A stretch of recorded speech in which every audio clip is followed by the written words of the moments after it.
nakahanda raw makatrabaho ni House Speaker Martin Romualdez ang mga magiging bagong gabinete ng pamahalaan. Kasunod yan ang naging panawagan ni Pangulong Ferdinand Marcos Jr. sa kanyang mga cabinet members na mag-resign. Sa kabila niyan, suportado raw ni Romualdez ang kanyang pinsan sa naging hakbang nito. Narito po ang aking report. I stand with the President. Yan ang pahayag at suporta ni House Speaker Martin Romualdez kay Pangulong Ferdinand Marcos Jr. kasunod ng direktiba nitong i-revamp ang kanyang mga cabinet secretary.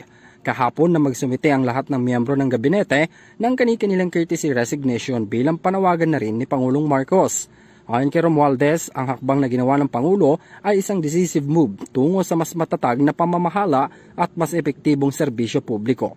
Dagdag pa nito, bilang isang House Speaker na pinamumunuan ng nasa 300 mambabatas, binabati niya ang katapangan ng Pangulo sa pagtanggap ng pananagutan at pag-aayos ng pamamahala.